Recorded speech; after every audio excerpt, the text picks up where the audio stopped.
prépare Genèse 3, c'est 13 à 16 et le verset 20. Genèse 3, 13 à 16 et le verset 20. Oui, allons-y frère, rapidement lecteur. L'homme et sa femme Oui, étaient tous deux nus oui, et ils n'en avaient point honte. oui, Le serpent était le plus rusé Oui. de tous les animaux des champs que l'Éternel Dieu avait fait. oui, Il dit à la femme, oui. Dieu a-t-il réellement dit, vous ne mangerez pas de tous les arbres du jardin? La femme répondit au serpent, Oui, nous mangeons du fruit des arbres du jardin. oui, Mais quant au fruit de l'arbre qui est au milieu du jardin, oui, Dieu a dit, oui, vous ne mangerez point oui. et vous n'y toucherez point de peur que vous ne mouriez. Jusqu'au verset 7, allons-y. Au verset 4. Oui, Alors le serpent dit à la femme, vous ne mourrez point, oui, mais Dieu sait que le jour où vous en mangerez, oui, vos yeux s'ouvriront et que vous serez comme des dieux, oui, connaissant le bien et le mal. oui, La femme vit que l'arbre était bon à manger Oui. et agréable à la vue à la vue, oui, et qu'il était précieux pour ouvrir l'intelligence. oui, Elle prit de son fruit et en mangea. oui, Elle en donna aussi à son mari oui, qui était auprès d'elle et il en mangea. Oui. Au verset 7. oui, Les yeux de l'un et de l'autre s'ouvrirent. oui, Ils connurent qu'ils étaient nus oui, et ayant cousu, oui. des feuilles de figuier, ils s'en firent des ceintures. Genèse 3, 13 à 16. Verset 13. Oui, Et l'Éternel Dieu dit à la femme, deux points. oui, Pourquoi as-tu fait cela? La femme répondit, deux points. oui, Le serpent m'a séduite Oui. et j'en ai mangé. oui, L'Éternel Dieu dit au serpent, deux points. Puisque tu as fait cela, oui, tu seras maudit entre tout le bétail Oui. et entre tous les animaux des champs. Tu marcheras sur ton ventre oui, et tu mangeras de la poussière tous les jours de ta vie. Je mettrai l'inimitié Oui. entre toi et la femme, entre ta postérité Oui. et sa postérité, deux points. Celle-ci t'écrasera la tête Oui. et tu lui blesseras le talon. oui, Il dit à la femme, deux points. Oui. J'augmenterai la souffrance de ta grossesse. Tu enfanteras avec douleur et tes désirs Oui. se porteront vers ton mari, mais il dominera sur toi. Et on ferme la page, le verset 20. On va dire verset 20. Adam donna à sa femme Oui. le nom d'Ève, deux points, Oui. car Oui. elle a été la mère de tous les vivants. Dieu bénit sa parole. Veuillez vous asseoir. Les deux arbres qu'il y avait au jardin. On a expliqué que dans le langage biblique, l'arbre de la vie au jardin d'Éden était un symbole qu'il fallait décoder. L'arbre aussi de la connaissance du mal et du mal, était un symbole qu'il fallait décoder. Et on a présenté ces deux symboles-là, on les a expliqués avec la parole de Dieu. Vous voyez, parce que dans la Bible, c'est l'écriture qui interprète l'écriture. L'homme, le profane, mais le néophyte peut lire la Bible. Mais c'est l'Esprit de Dieu qui peut conduire la personne à comprendre la parole. Voilà pourquoi quand il s'agit des révélations qui concernent la parole, Dieu envoie ses prophètes.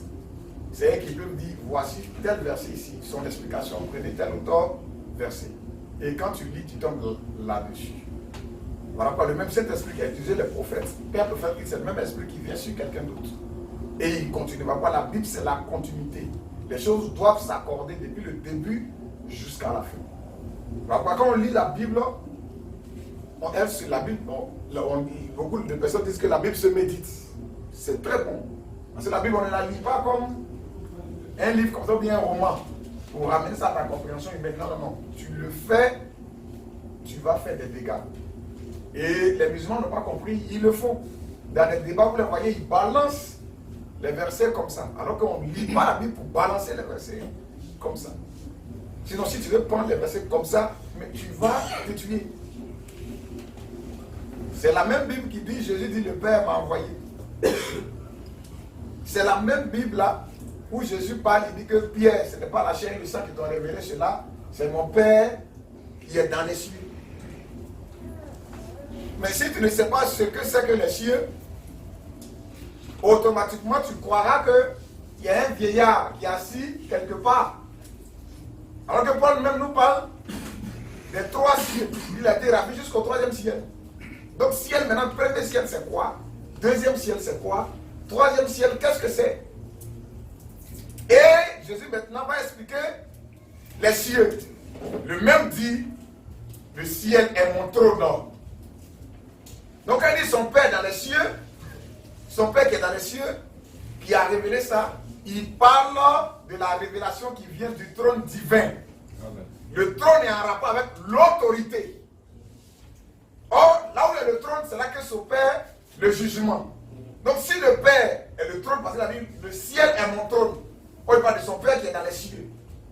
Donc quand il parle du ciel, il parle de son trône. Mais tu vas lire plus tard, il va dire que le Père ne juge personne, mais il a remis tout jugement au Fils. Tu comprends par là que le trône s'est déplacé. Le trône est en quelqu'un. Donc celui qui a le Fils a la vie. Celui qui n'a pas le Fils n'a pas la vie. La colère de Dieu demeure sur lui. Donc quand tu vas voir les cieux, toi tu vas chercher un vieillard. L'Esprit de Dieu parle comme ça, exprès. Parce que tout le monde ne doit pas comprendre la parole. Non.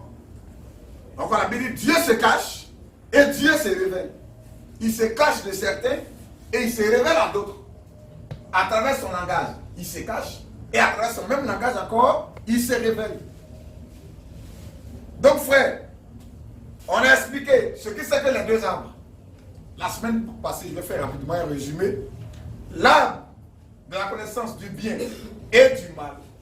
On a essayé de donner une première explication. On a lié ça d'abord au diable. Puisque quand tu lis le livre de Genèse, on parle de l'arbre de la vie et l'arbre de la connaissance du bien et du mal. 2 arbres. On parle du serpent ancien, d'Adam et Ève. Il n'y a pas un verset là-bas où on parle de diable. On parle du serpent ancien. Un être qui a parlé avec Ève. Mais c'est plus tard dans le livre d'Ézéchiel 28 que le prophète Ézéchiel, lorsqu'il prophétisait sur le roi de Tyr et de Sidon, dans la première prophétie, c'était le roi lui-même. Le verset 1 à 10. Mais à partir du verset 11, il dit quelque chose, il dit, tu étais en Éden, le jardin de Dieu. Tu étais chez lui un protecteur. Le roi de Tyr n'était pas en Éden. Tyr est un territoire qui existe au nord d'Israël. Le Liban. Entre le Liban et la Syrie, il y avait un royaume là-bas, le royaume de Tyr. Les ruines de ce royaume-là sont encore là. Il y avait un roi là-bas méchant. Mais au verset 11, l'esprit qui animait ce roi, c'est de cet esprit que le prophète parle. Pour dire que dans la Bible, Dieu parle aussi par personne interposée. Des fois, Dieu s'adresse à la personne, des fois, Dieu s'adresse à la puissance qui agite la personne. Quand, souvenez-vous des apôtres, quand ils ont dit à cette femme-là, ne nous importune pas, libère, sors de cette femme. Ce n'était pas la femme, mais la Bible, il y avait un esprit en elle. L'esprit Python. C'est à cet esprit qu'elle s'adressait, pas à la femme. Vous voyez? Donc le roi de Tyr n'était pas en Éden. Comment Ézéchiel peut dire, tu étais en Éden, le royaume, le jardin de Dieu, tu étais chez les mêmes protecteurs, aux ailes déployées. Bon, qu'est-ce qu'il faisait en Éden? Alors que quand on lit Genèse, on ne voit pas Satan là. On voit le serpent. Le serpent aussi, Dieu l'a maudit. Et il a perdu sa forme. Et ça dit que c'est cet être-là qui était Satan. Comment on peut le comparer aussi à Satan? Parce que dans l'Apocalypse 12, la Bible parle du diable, on dit le serpent ancien encore. Vous voyez, frère? Donc, l'arbre de la connaissance du bien et du mal, on a présenté ce que c'est que ce arbre-là. C'était quelle connaissance? Il y a quelque chose qu'il a enseigné à Ève. La science. Une pensée. Parce qu'il dit, vous serez comme des dieux. Ils allaient procréer. Il allait leur donner sa science, sa sagesse. Pourquoi il y a 2 sagesses. La Bible parle de la sagesse de Dieu et de la sagesse du monde. Il a commencé à enseigner cette sagesse-là dès le départ. En Éden, à Ève. Il lui a présenté cette sagesse-là. L'arbre de la vie, c'est Dieu, parce qu'il était gardé par 2 chérubins. Antérieurement, quand on a prêché sur l'arche, on a expliqué que l'arche, le couvercle de l'arche et le propitiatoire était le symbole du trône divin. Parce que Dieu dit, c'est là qu'il va se rencontrer avec le pécheur. C'est là qu'il va parler au souverain sacrificateur. Il y avait les 2 chérubins que leurs ailes couvraient l'arche. Quand Dieu aussi a chassé Adam, il a mis 2 chérubins pour garder le chemin de l'arbre de vie. Donc l'arbre là, c'est un symbole, simplement. Dieu utilise un langage symbolique qui parle d'arbres. Et on a présenté comment la Bible présente les hommes comme des arbres. Jérémie a été présenté comme arbre. L'homme lui-même a été présenté comme un arbre. Les faux prophètes, des arbres. Le roi Nebuchadnezzar qui a fait un songe, on a battu un arbre. C'était lui. Quand Daniel l'a expliqué, il dit c'est toi qui es cet arbre. Il dit gardez-vous des faux prophètes. Ils viennent avoir vêtements de brebis. Au-delà, ce sont des loups. Vous les reconnaissez à leurs fruits. Tout bon apporte de bons fruits. Le mauvais apporte de mauvais fruits. Donc il explique ce que c'est qu'un arbre. Donc le livre de Genèse est un livre aussi de symboles. Oui, il y a des symboles dans Genèse. Maintenant, il y a arbre. Dans l'explication de arbre aussi, il y a les hommes qui sont des arbres. La femme aussi est un arbre. Oui. La Bible la présente comme un arbre. Voilà pourquoi nous sommes le fruit de notre mère. Souvenez-vous de ce que Élisabeth a dit à Marie. Le fruit de ton sein. La femme est un arbre fruitier. La Bible la présente aussi comme un jardin. Quand vous lisez dans le livre des Cantiques des Cantiques. La femme est un arbre fruitier. Qui a des fruits. La femme est un jardin aussi. Mais la Bible prend ce langage-là. Mais toi, qui as une certaine hauteur d'esprit, tu sais de quoi est-ce qu'il est question. On va lire Cantique rapidement. Cantique 4. Le verset 12 à 16. Et Cantique le verset 1. Cantique chapitre 4. 12 à 16. Oui. À partir du verset 12 À 16. Oui. Et Cantique 5, le verset 1. Tu es un jardin fermé. Vous voyez, c'est l'Ecclésiaste qui s'adresse à sa femme. Il dit, tu es un jardin fermé. Ma soeur. Tu es un jardin fermé. Oui. Ma fiancée. Ma fiancée, oui. Une source fermée. Une source fermée. Oui. Une fontaine scellée. Une fontaine qui est scellée. Oui. Tes jets forment un jardin. Jusqu'au verset 16, oui. Où sont des grenadiers. Oui. Avec les fruits les plus excellents. On parlera en code puisqu'on sait qu'il y a des enfants parmi nous. Mais on essaiera aussi d'expliquer pour amener les gens aussi à comprendre. Parce que dans la Bible n'emploie pas de langage vulgaire. La Bible n'emploie pas de langage vulgaire. La Bible code souvent le langage. Mais toi qui as une hauteur d'esprit, tu comprends de quoi est-ce qu'il est question. Oui, jusqu'au verset 16. Avec les fruits les plus excellents. Oui. Les truènes avec le nard. Quel fruit a ce jardin? Il dit les fruits les plus excellents. Un jardin qui a des fruits les plus excellents. Ceux qui sont mariés, ils comprennent. Vas-y, frère, oui. Le nard Oui. et le safran. Il cite les fruits les plus excellents, oui. Le roseau aromatique Oui, et le cinnamome. oui, Avec tous les arbres Mhm. qui donnent l'encens. oui, La myrrhe oui. et l'aloès. Mhm. Avec tous les principaux aromates. Ce sont les fruits qu'il y a dans ce jardin. Une fontaine des jardins. Oui. Une source d'eau vive. Mhm. Des ruisseaux du Liban. Oui. Lève-toi, Mhm. Aquilon. Oui. Viens au temps. Oui. Souffler sur mon jardin. Vous voyez, la femme parle bien souffler sous mon jardin. Oui. Et que les parfums s'en exhalent. Oui. Maintenant le verset. Que mon bien-aimé Oui. entre dans son jardin Vous savez de quoi est-ce qu'il est question. et qu'il mange. C'est quel jardin? Et qu'il mange de ses fruits excellents. Vous voyez, c'est quel fruit? La femme, on va repartir en Genèse. Hein. Elle prit son fruit et en mangeant. Que mon bien-aimé mange de ses fruits excellents. Oui. Maintenant, au verset 5, lui, maintenant, le bien-aimé, lui, il va parler au verset 5. Qu'est-ce qu'il dit? Au chapitre 5, le verset 1 de Cantique 5, oui. J'entre dans mon jardin. Salomon dit, j'entre dans mon jardin. Ma soeur, ma fiancée. Oui. Je cueille ma mie Je cueille ma mie. avec mes aromates.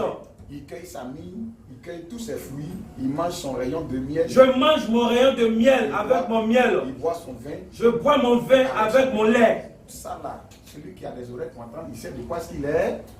Manger, Mais c'est un langage codé, prophétique, ami, qu'il y avait entre la Sulamite et Salomon, qui est un type parfait de Christ et de l'épouse. buvez. Ok, donc on va s'arrêter là. On repart maintenant dans le livre de Genèse. Genèse 2, à partir du verset 25. Genèse 2, verset 5. Oui. L'homme et sa femme Uh-huh. étaient tous deux nus. L'homme et sa femme. Regardez comment le texte commence. L'homme et sa femme étaient tous nus. Oui. Et ils n'en avaient point honte. L'homme et sa femme, les deux étaient nus. Ils n'en avaient point honte. Ils ne savaient même pas ce que ça signifie, ce que ça représente. Puisqu'ils n'avaient point honte. C'était comme des enfants, des bébés. C'est vrai qu'Adam a été créé ou formé, étant déjà grand, comme Ève aussi. Parce que nous naissons, c'est plus tard que nous nous développons. Mais pour le cas d'Adam, Adam est le seul être que Dieu a créé complet, formé complet. Ève aussi, Dieu aussi l'a formé aussi complète. Mais, ils étaient nus, ils n'avaient point honte. C'est-à-dire qu'il leur manquait quelque chose qui était en rapport avec la nudité. Ils étaient nus, ils n'avaient point honte. Tout le temps où Dieu descendait en Éden pour causer avec Adam, il était nu, il n'avait point honte. C'est par là que ça commence. Oui, frère, allons-y. Chapitre 3. Oui. Le serpent. Qui est le serpent? Il y a un être comme ça, la Bible présente le serpent. Et quand toi tu prends aussi le langage naturel, quand tu entends serpent,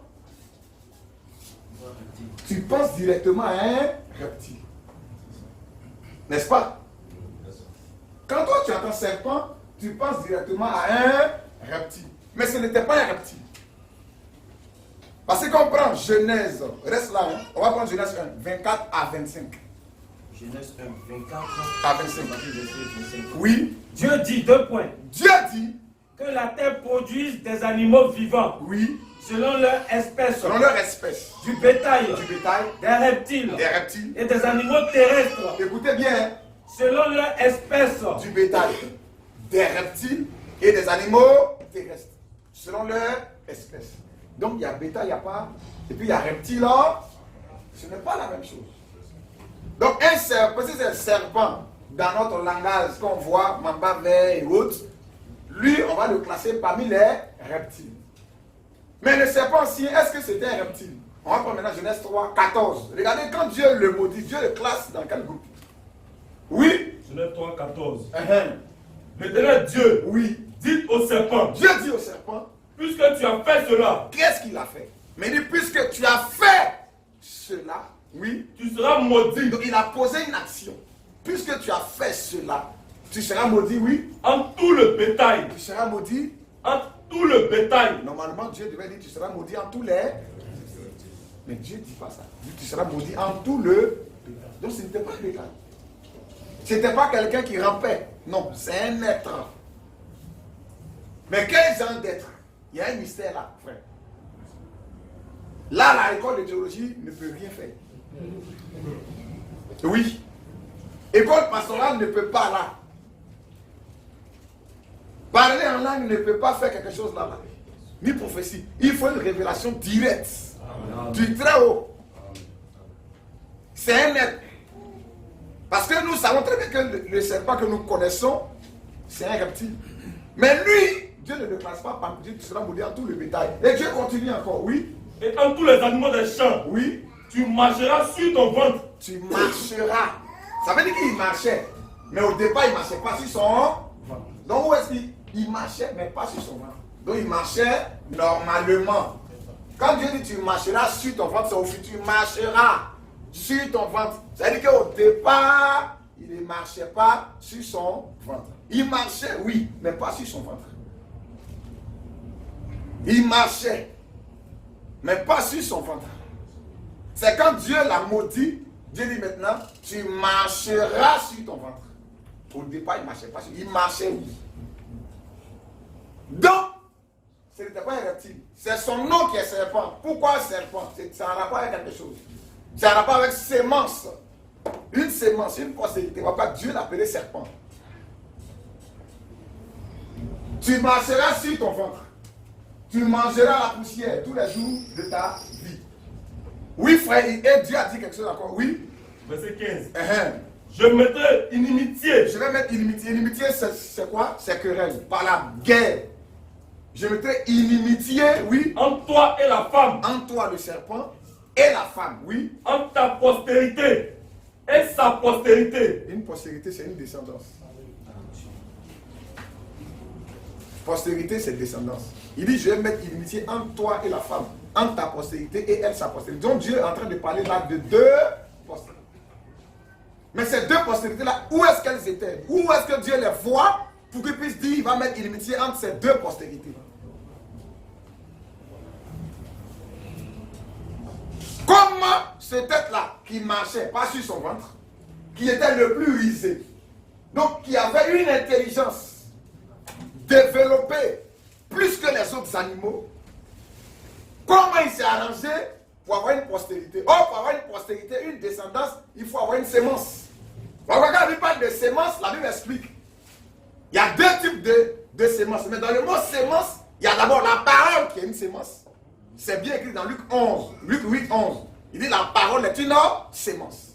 Il dit vous avez été lavé aussi et régénéré par la sémence incorruptible qui est la parole de Dieu. Donc la parole de Dieu qui est prêchée est une sémence parce qu'elle est sémée. Il y a aussi l'homme, les enfants, nous sommes des sémences. C'est bien écrit dans Matthieu 13, 38. Jésus a dit l'ivraie et le blé. Les hommes sont comparés aussi à des sémences. Tu as été sémé. Tu as poussé. Nous sommes des sémences. Donc il y a sémence, parole, oui. Il y a aussi la sémence en tant qu'être. L'homme est une sémence. L'ivraie est une sémence. Parce qu'il a été sémé. Le blé aussi est une sémence. C'est Jésus qui le dit. Il y a un sémeur qui est sorti. Il a sémé. La nuit, son ennemi est venu s'aimer l'ivraie. Matin, on se réveille, les deux ont poussé ensemble. Et il explique, il dit, le blé, ce sont les fils du royaume. L'ivraie, ce sont les fils du malin. L'ennemi qui l'a sémé, c'est le diable. Donc il y a deux sémences. Oui, c'est Jésus qui le dit. Si j'étais là, tout le monde est créature de Dieu, mais tout le monde n'est pas enfant de Dieu. On ne croit pas que tout le monde soit enfant de Dieu. Jamais. Le pape n'est pas un enfant de Dieu. Ce n'est pas vrai. Tout le monde est créature de Dieu, oui. Et Dieu, ses créatures, il est béni. Il est dans le souffle. Méchant comme bon, il fait pleuvoir sur tout le monde. Il est Dieu de grâce. Mais pour dire que tout le monde lui appartient en tant qu'enfant adopté, non. Nous, on ne croit pas. Hein? La Bible même dit impossible. Donc tout le monde n'est pas enfant de Dieu.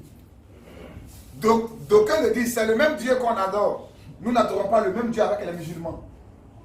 Parce qu'un enfant ne peut pas naître dans deux endroits différents. Quand on prend ton extrait de naissance, où tu es né, le jour où tu es né, là, il y a une carte, on te donne.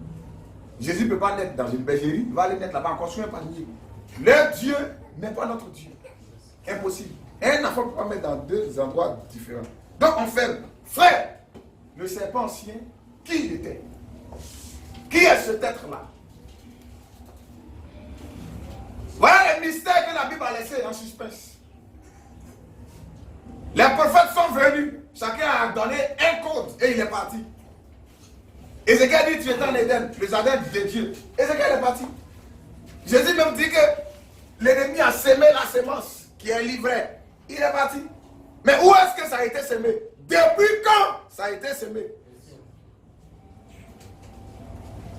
C'est qu'on a lu dans Genèse, on a vu les deux postérités. Dieu dit au serpent, ta postérité et elle sa postérité. Donc ça a été sémé depuis Genèse, le commencement. Genèse dit commencement. Donc quand même disent que Genèse est le livre des sémences. Le début, les deux sont partis de là-bas. C'est depuis la Genèse que ça a été sémé. Mais comment ça a été sémé? Par qui ça a été sémé? C'est ce que nous sommes en train de voir, la sémence du serpent. La suite. Frère, il a dit le serpent était le plus rusé de tous les animaux des champs. Oui, frère, allons-y. Le serpent était le plus rusé de tous les animaux des champs. Qui était ce serpent? Donc, ça, le prophète est venu, il l'a apporté. Paul aussi a donné un indice dans 2 Corinthiens. Il dit, de même que le serpent séduisit Ève, je crains que vos pensées ne se corrompent. Car si quelqu'un vient vous prêcher un autre évangile. Donc le serpent était quelqu'un qui est venu prêcher à Ève. C'est un être, oui. Il est venu prêcher à Ève. Mais cet être-là était comment? Comment est-ce qu'il était? La science le cherche, frère. Les scientifiques le cherchent. Ils font toujours des fouilles, des recherches. Mais si il n'avait pas été dit à Daniel, c'est ces choses jusqu'au temps de la fin, beaucoup liront et la connaissance va augmenter. Au temps de Paul, on ne pouvait pas connaître ça, ni comprendre ça. Non, non, non, non. C'est à la fin des temps. C'est à la fin des temps. Qui est le serpent ancien? C'était un être, ça nous tous on est d'accord. Ce n'était pas un reptile, on est d'accord. Il marchait, oui, il était intelligent. Mais comment il était? Comment est-ce qu'il était? C'était l'homme. L'homme. Mais l'homme là, son sauvage. Parce que Dieu a fait des choses de deux. Il y a un qui est domestique, il y a un qui est sauvage. Et le prophète va nous donner son identité, sa description.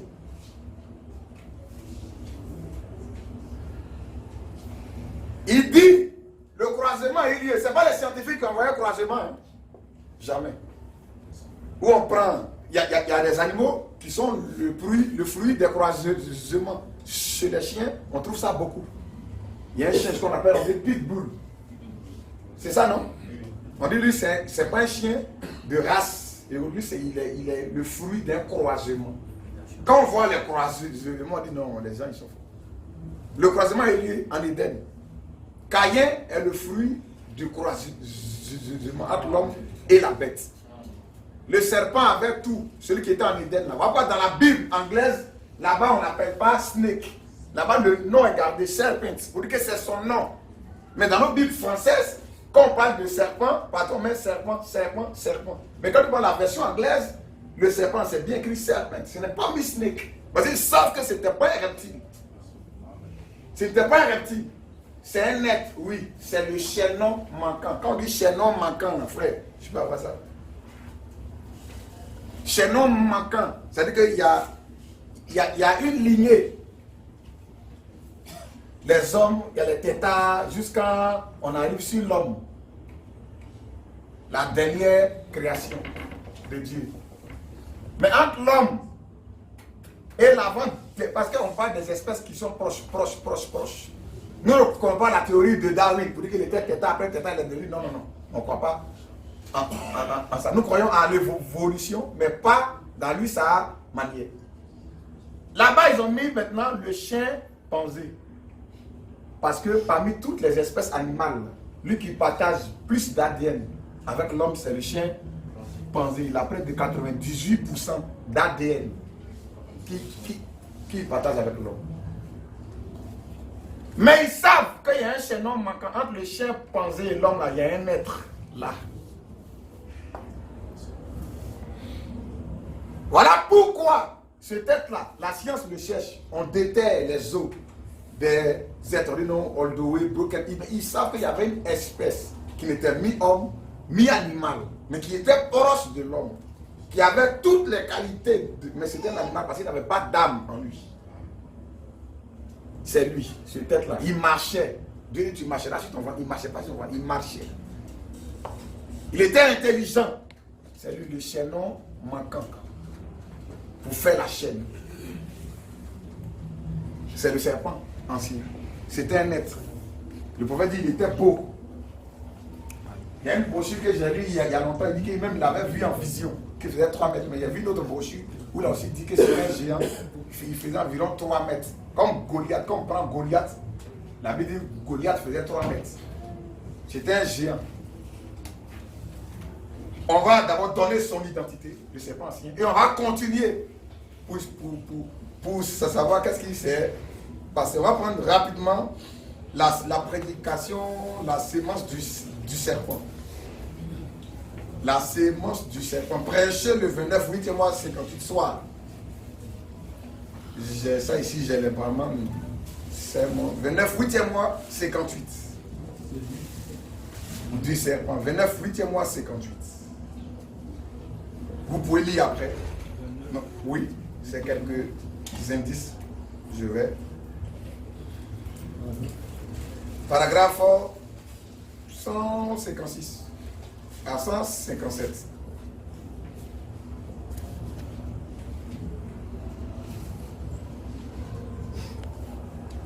Le 9, 8e mois, 58. Et 28, 9e mois. Pardon, c'est le 28, 9e mois. Paragraphe 156, rapidement. Paragraphe 156. Oui. Maintenant, regardez bien ce serpent. Oui. Ce serpent du début. Il dit regardez bien ce serpent. D'abord le paragraphe 145. On retourne au paragraphe 145. Oui. 145. Maintenant, oui. Remarquez. Oui. Voici ce qui s'est passé. Jusqu'à 147. Oui. Je crois. Je crois. Et je peux prendre la Bible à l'appui. Que c'est le serpent qui l'a fait. Oui. Parce que tu dis, puisque tu as fait cela, qu'est-ce qu'il a fait? Oui. La personne qui manque. La personne qui manque là. Entre le chimpanzé. Entre le chimpanzé. Et l'homme. Et l'homme. C'est le serpent. C'est le serpent. La personne qui manque. Le chaînon manquant. C'est lui qui est en Éden. Cet être-là. Oui, frère. En effet, écoutez. Oui. Remarquez bien ceci. Le serpent n'était pas un reptile. Ce n'était pas un reptile. Il était le plus rusé. Il était le plus rusé. De tous les animaux des champs. Oui. Maintenant, je suis allé chercher. Dans des dictionnaires un peu partout. Oui. Aujourd'hui. Pour vérifier ce mot. Oui. Voir ce que le mot rusé veut dire. Ça veut dire être intelligent. Être intelligent. Être astucieux. Être astucieux. Et la manière. Oui. Et la meilleure interprétation. Oui. De l'hébreu. Oui. Maha. Maha. Oui. Ça veut dire. Oui. Qu'il possède une véritable connaissance. Oui. Des principes de la vie. Il y avait un être qui possédait une véritable connaissance. Une intelligence. Oui, allons-y. Maintenant, observons. Oui. Donc, donc pendant un instant, il est intelligent, oui, astucieux, astucieux, et pourtant, oui, il se nomme le serpent. Pourtant, il se nomme le serpent. Oui. Mais souvenez-vous, il était ce qu'il avait de plus intelligent. Il était ce qu'il avait, ce qui existait de plus intelligent. La Bible dit il était le plus rusé en hébreu, Maha. Il avait toutes les facultés de l'intelligence. Oui, frère, allons-y. Et il ressemblait. Il ressemblait plus à l'être humain. Il ressemblait plus à un être humain, oui, que tout ce qu'il y avait. Que tout ce qu'il y avait. Dans les champs. Dans les champs. Le plus proche. Il était le plus proche. De l'être humain. Le plus proche de l'être humain. Il n'était pas un reptile. Il n'était pas, jusqu'à 147, il n'était pas un reptile, oui. C'est la malédiction. Oui. Qui a fait de lui un reptile. Dieu a retranché tous ses membres. C'est là qu'il a été maudit. Oui. La Bible dit oui, qu'il était le plus beau de tous. Parfait en beauté.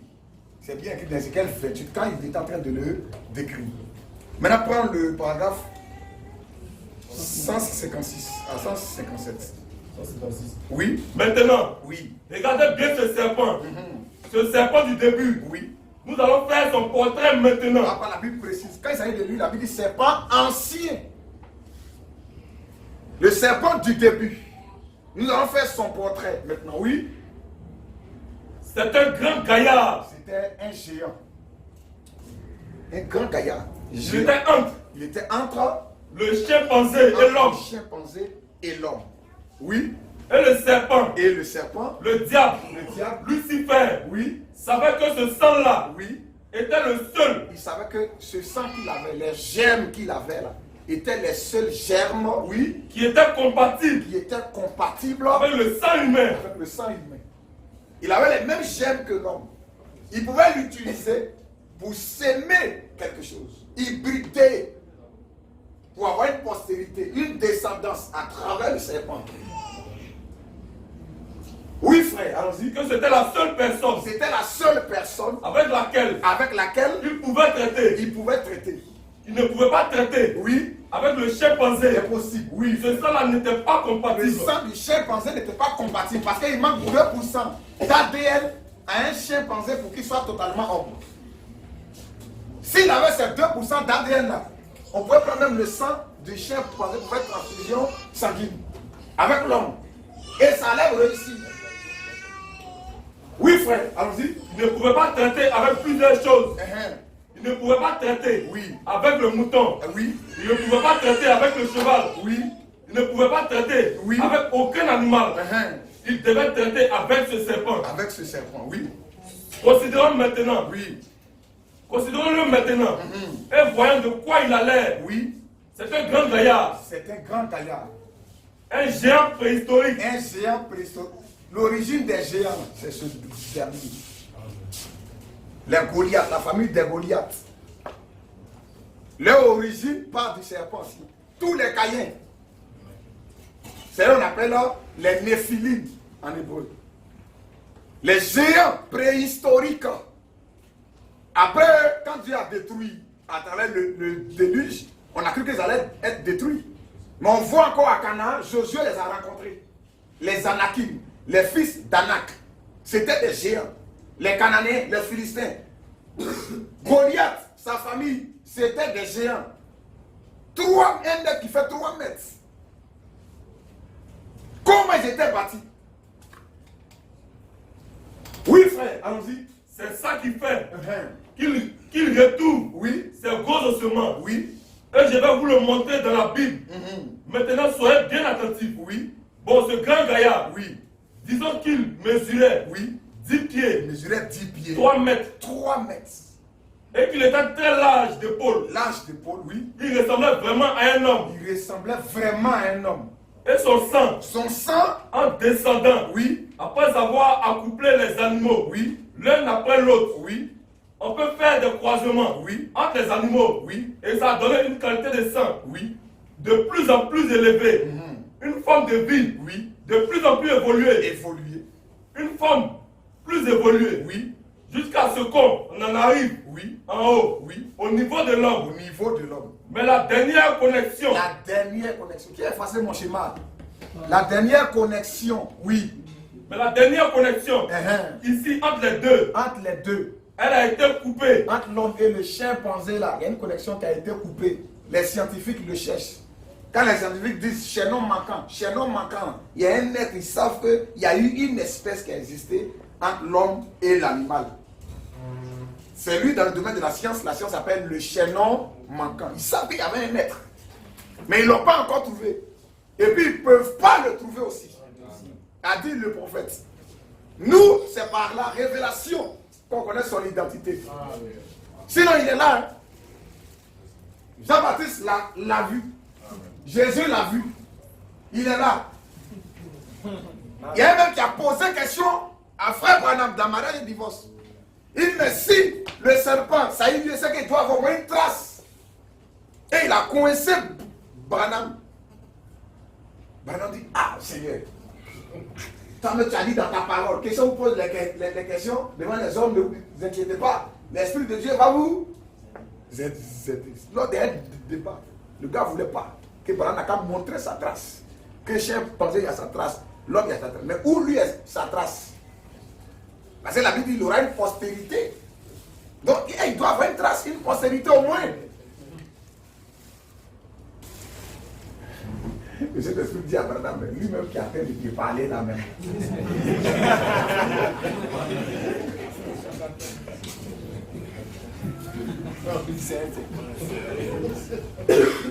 Mais le prophète ne lui a pas dit ça. Parce que les prophètes, ils les voyaient. Dans mariage et divorce. Quand vous allez prendre la partie du paragraphe 286 jusqu'à 288 à 296, c'est là-bas que ça se passe. Là, il m'a dit que celui qui te parle actuellement même. Donc il y a sa postérité. Oui frère, donc il y a un chaînon manquant. Comme une chaîne, vous voyez non? Une chaîne elle est liée, elle est liée, elle est liée. Il y a quelque chose qu'on prend pour que l'autre puisse être lié à l'autre. Un chaînon. Mais là, il y a quelque chose qui manque. Les scientifiques savent que non, du chimpanzé, on ne peut pas sauter directement à l'homme. Non, non, non, non. Il y a encore une espèce qui est proche encore. Oui, allons-y. Combien savent que Mais il faut des recherches, on met des la milliards. Les gars le recherchent. Oh, là, c'est pas révélation, frère. Allons-y. Combien savent que la science n'arrive pas à trouver le chaînon manquant? Il n'arrive pas à le trouver. Mais quand même, il veut faire croire qu'il a existé. À travers des films, on parle de Tarzan. Un être mi-homme, il était un être, mais il a été élevé par les singes. Donc tantôt il est comme singe, il est comme homme. Ça c'est des films scientifiques. Oui, on parle de Mowgli, on parle de Bigfoot. Voilà, ça c'est la science qui fait ça. Ils disent qu'ils savent très bien qu'il y a quelqu'un qui a existé entre la bête et l'homme. Oui frère, allons-y. Mais comme ils savent que la science n'arrive pas à trouver le chaînon manquant. Mais la science n'arrive pas à le trouver. Oui. Vous le savez tous. Pourquoi? Le voici. Oui. Le serpent. C'est le serpent aussi. Il était là. C'est lui. Oui. Un grand gaillard. Il était là. Un grand gaillard. Et le diable descend. Oui. Eh bien, il dit. Je peux inspirer. Oui. Maintenant. Et le diable descend. Et le diable dit, je peux l'inspirer. Comme il l'a fait avec Judas. Lors de la Sainte Seine. La Bible dit, Satan entra. C'est bien écrit, Satan entra en Judas. Et Judas s'est levé. J'ai dit, ce que tu fais, fais-le promptement. Mais on pensait que Jésus s'adressait à Judas. Non, non, non. Jésus ne s'adressait pas à Judas. Jésus sait qui est entré en lui. Pour ton travail que tu veux accomplir, il faut bien faire ça. Les disciples, ils n'ont pas compris. Eux, pour eux, Jésus avait, comme dit les trésoriers, il a dit qu'il faut bien faire le travail, il faut bien acheter les vivres pour nous envoyer. La Bible dit c'est comme ça, eux, ils ont compris. Mais Jésus, lui, c'est pas de Judas, il parlait. C'est bien écrit, Satan entré en lui et il s'est levé comme Robocop. Il est en train de manger, et puis quelqu'un se lève comme ça, et il sort. Et il va voir, il dit, donnez-moi l'argent, je sais où il est, je vais le livrer. Qui parlait? Ce n'était pas Judas. Il y a quelqu'un qui avait inspiré Judas et qui parlait. Oui, c'est comme ça aussi, il a inspiré le serpent aussi en Éden et il a parlé. C'est comme ça qu'il a inspiré les faux prophètes au temps de Michée. Un esprit de mensonge qui est descendu et qui a oué les prophètes. Et il prophétise. Va, tu vas gagner. Ce n'était pas Ananias qui parlait. Non, non, non, non, non. C'était un esprit de mensonge qui parlait à travers lui. Et quand Michée les a dénoncés, regardez comment cet esprit-là s'est manifesté dans la violence. Il a giflé Ananias. Et Michée dit, d'accord, moi je sais que ce qui prophétise à travers vous là, c'est un démon qui est venu actuellement, qui parle, qui prophétise. Qui vous a dit que les esprits, ils ne prophétisent pas, ils ne parlent pas, ils ne prêchent pas. De tout temps, l'homme a été l'habitation de Dieu. Et le diable aussi, il veut dévancer aussi, pour faire aussi sa sémence aussi en l'homme, son habitation aussi en l'homme. Et il a commencé en Éden. Voilà, la Bible nous dit, dans le livre de Genèse, on repart. Genèse 3. Genèse 3. 1, oui. Verset 1er. Le serpent était le plus rusé de tous les animaux des champs. Le plus rusé de tous les animaux des champs. Que l'Éternel Dieu avait fait. Il dit à la femme. Deux points. Oui. Dieu a-t-il réellement dit? Dieu a-t-il réellement dit? Ça c'est le récit. Oui. Vous ne mangerez pas de tous les arbres du jardin. La femme répondit au serpent. Deux points. Nous mangeons du fruit des arbres du jardin. Ce n'était pas le serpent qui parlait, c'était le diable à travers lui qui s'exprimait. Il était en train de prêcher quelque chose à Ève. La révélation de quelque chose. Parce que la Bible dit, l'homme et sa femme étaient tous devenus, ils n'en avaient point honte. Cette procréation, à travers le sexe, c'est une science, c'est une connaissance. Ça ne vient pas de l'homme. Quand Dieu a dit à Adam et Ève, soyez féconds, multipliez là, ils étaient esprits. Lisez bien. Il était homme et femme. Esprit. La procréation selon Dieu, c'est un esprit. Il va attendre le moment de Dieu. Et Dieu a prouvé que l'homme peut procréer sans les rapports. Et il a fait à travers Marie. Jésus est né sans rapport. Sans le concours de ce procédé, de ce fruit, là, ce premier fruit. Voilà pourquoi nous croyons à la nouvelle naissance. Une nouvelle création, oui, mais par la parole. Parce que Jésus est entré en Marie, et Christ est entré en Marie pour former le corps de Jésus par la vertu, par la puissance du Saint-Esprit. Donc, dans la nouvelle naissance, c'est le Saint-Esprit qui doit descendre dans l'âme de l'homme pour faire une nouvelle créature. Amen. Pour Dieu, ce n'était pas de cette manière. Jamais. Non, non, non. Allons-y, frère, oui. Le serpent dit à la femme, Dieu a-t-il réellement dit, oui, vous ne mangerez pas de tous les arbres du jardin? La femme répondit au serpent, elle répond oui. Nous mangeons du fruit des arbres du jardin. Oui. Mais quand on fruit de l'arbre qui est au milieu du jardin, vous voyez qu'il est au milieu, il n'est ni en haut d'un jardin, un fruit qui est au milieu. Dieu a dit, deux points. Le prophète dit, regardez bien, il est au milieu du jardin. Un fruit qui est au milieu du jardin. On a expliqué ce que c'est que le jardin dans Cantique chapitre 4. Allons-y, frère. Oui, et Cantique chapitre 5. Oui. Mais quand on fruit de l'arbre qui est au milieu du jardin, oui. Dieu a dit, deux points. Vous ne mangerez point. Oui. Et vous n'y toucherez point. Oui. De peur que vous ne mouriez. Vous ne mourriez. Alors le serpent dit à la femme, deux points. Oui. Vous ne mourrez point. Vous n'allez pas mourir. Mais Dieu sait que le jour où vous en mangerez, vos yeux s'ouvriront. Vos yeux s'ouvriront.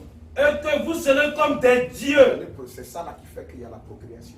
Connaissant le bien et le mal. Vous allez procréer. Vous serez conscient. Vous allez connaître comment on procrée. Lui, il a laissé tout ce qu'il dit là.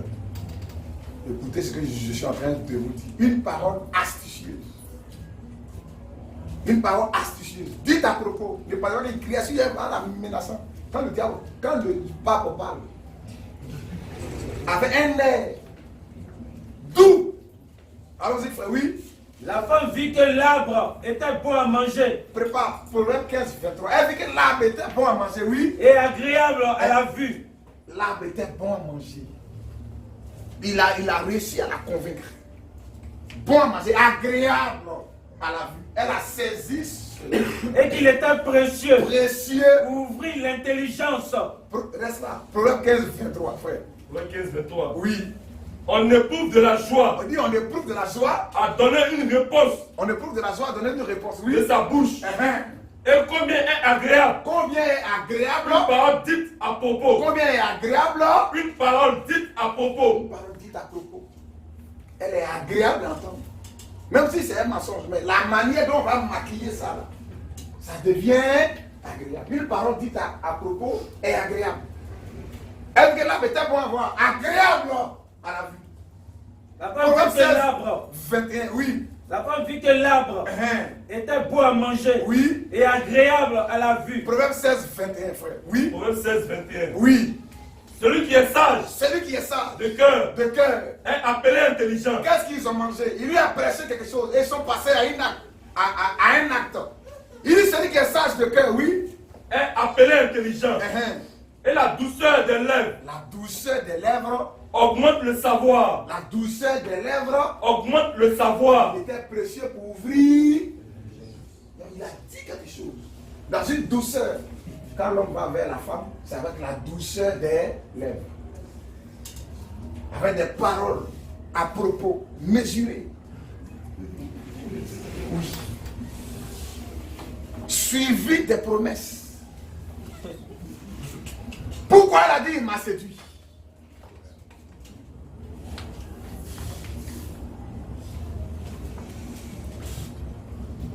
Proverbe 16 aussi, 22 à 25. Oui, frère. Verset 22 à 25. La sagesse, oui, est une source de vie. La sagesse est une source de vie. L'arbre de la vie. En Éden, là, c'est Dieu lui-même. La vie éternelle, c'est Dieu. La sagesse divine qui était représentée par un arbre. Le mot arbre, c'est une représentation. Ne pensez pas à un manguier, non, c'est une représentation qui explique quelque chose. Oui, frère. La sagesse est une source de vie. Oui. Pour celui qui la possède. Et le châtiment des insensés. Oui. C'est leur folie. Oui. Celui qui est sage de cœur. Oui. Manifeste sa sagesse par sa bouche. Oui, frère. Et l'accroissement de son savoir. Oui. Paraît sur ses lèvres. Les paroles agréables. Il est les paroles agréables. Regardez, les paroles agréables, oui. Sont des rayons de miel. Sont un rayon de miel. Douce pour l'âme. Douce pour l'âme. Et salutaire. L'arbre était bon à voir, agréable à manger. Il dit les paroles sont un rayon de miel. Oui, frère. Les paroles agréables sont des rayons de miel. Elles sont un rayon de miel. Douce pour l'âme. Douce pour l'âme. est salutaire pour le corps. Pour le corps, oui. Telle voix paraît droite à un homme. C'est ça, c'est le mensonge. Quand on présente ça, ça paraît droit, ça paraît joli, ça paraît agréable. Telle voix paraît droite à l'homme.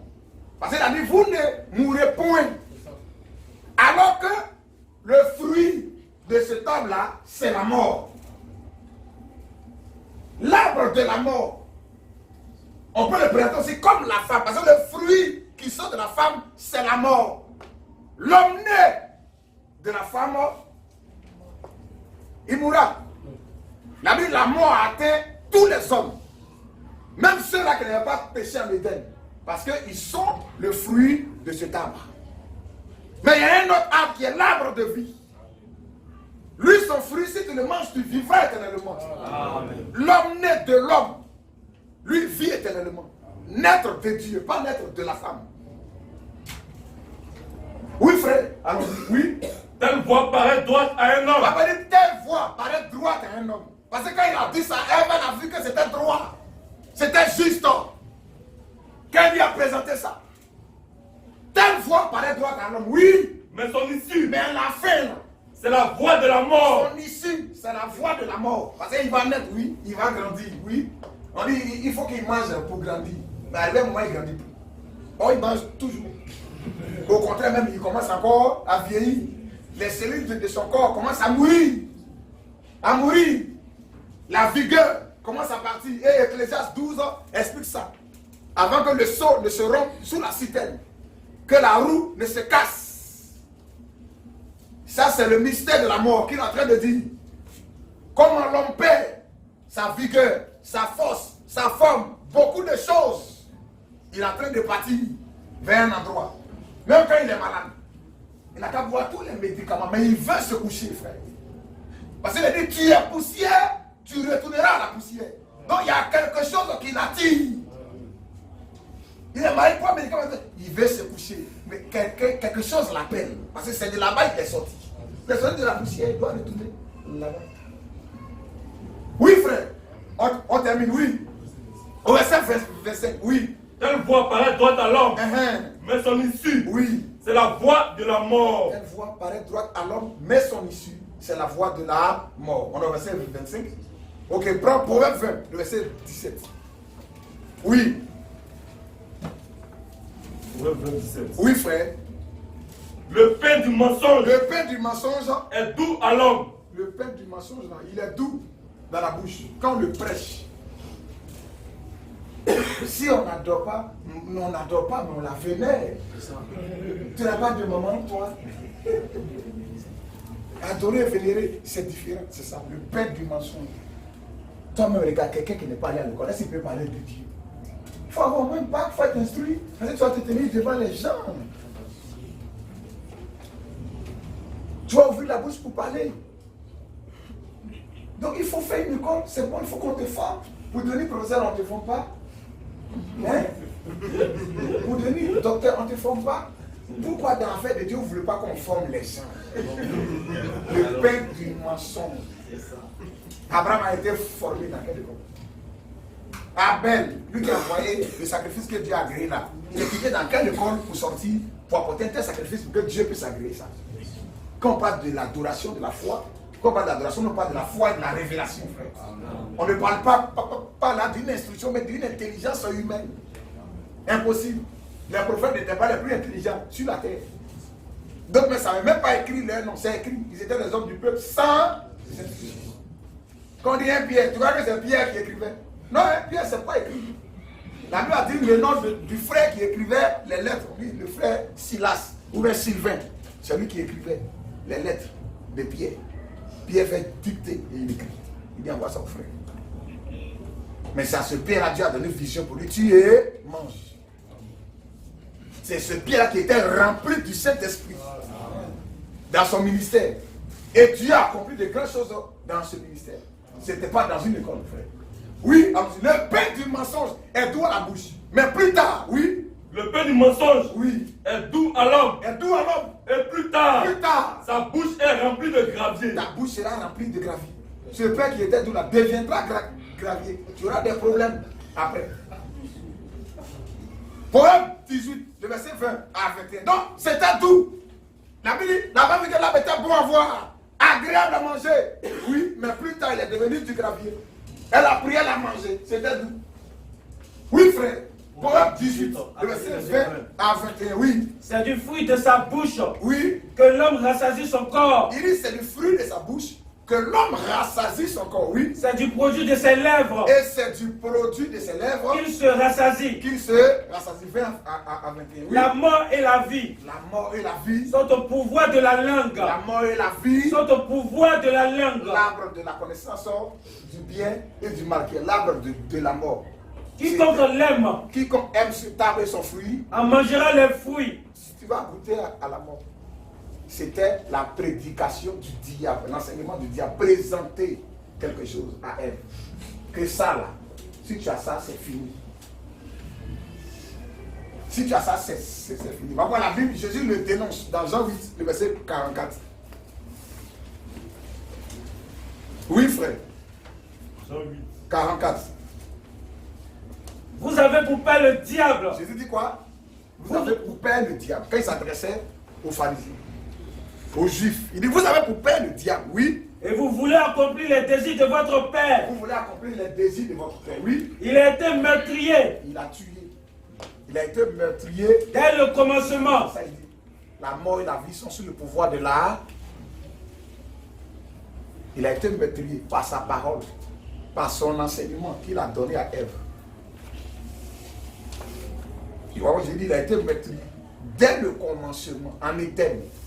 Oui, frère. Et il ne se tient pas. Il ne se tient pas dans la vérité. Il ne se tient pas dans la vérité. Oui. Parce qu'il n'y a pas de vérité en lui. Parce qu'il n'y a pas de vérité en lui. Oui. Lorsqu'il profère le mensonge, il parle de son propre fond. Oh, le père du mensonge est doux, agréable. Car il est menteur. Jésus dit, il est menteur. Et le père du mensonge. Il a dit, vous ne mourrez. Or, cette fois, l'homme, dans cette procréation, ne pouvait pas avoir la vie éternelle. Cette procréation naturelle. Vous savez de quoi je parle quand je parle de la procréation naturelle. C'est un fruit. Donc, manger, fruit. Non, la femme est un fruit.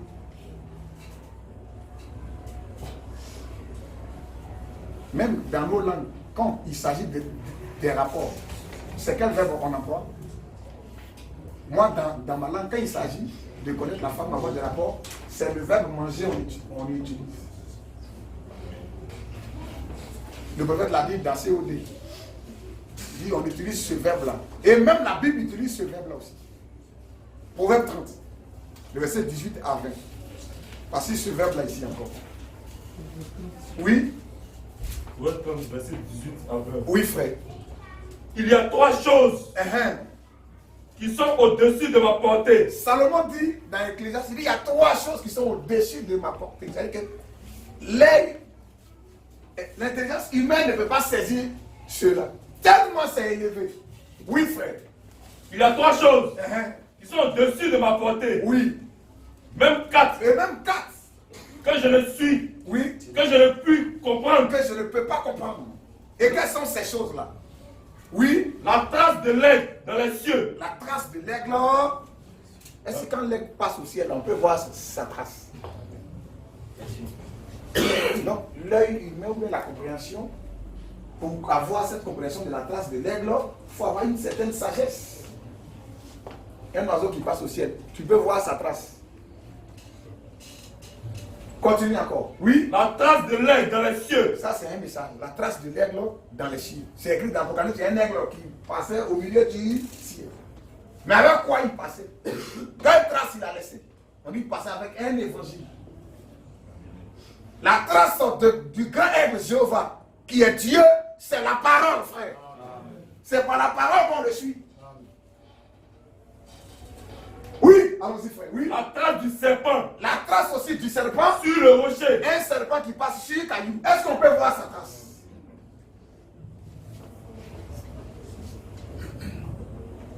Serpent qui est passé sur le caillou. On ne peut pas voir sa trace. Or, le serpent a réussi à avoir une postérité, une descendance. Mais comment saisir cela, comprendre cela? C'est dans la parole, frère. Parce que le rocher, c'est Christ. Frappé qui va donner l'eau. Le rocher, c'est la parole. Oui, le serpent a réussi à semer sa trace. Il a laissé sa trace sur le rocher. Un faux enseignement est une trace du serpent sur le rocher, frère. L'enseignement trinitaire est la trace du serpent sur le rocher, frère. La théologie est la trace du serpent sur le rocher. Il parle de la trace du serpent sur le rocher. Continue encore, oui, frère. La trace du navire. Oui. Au milieu de la mer. Quand tu es sur la mer, les bateaux qui passent là, toi tu peux suivre une trace d'un bateau sur la mer. La mer qui bouge à chaque fois. Le bateau est passé, c'est fini. L'eau vient fermer ça. Il parle de la trace du navire sur la mer. Oui, frère. Et la trace de l'homme. La trace de l'homme. C'est la jeune femme. C'est quelle trace? Là, il n'y a pas de trace. Mais il dit, il y a la trace de l'homme sur la jeune femme. Parce que lorsqu'ils ont mangé ce fruit, la Bible, ils ont cousu des figuiers. Il y a la trace de l'homme chez la jeune femme. Continue, frère, oui. Telle est la voix de la femme adultère. Et il explique maintenant. C'est comme ça aussi la voix de la femme adultère. Oh, quand est-ce qu'on dit une femme comme adultère? C'est lorsqu'elle va avec quelqu'un qui n'est pas son mari.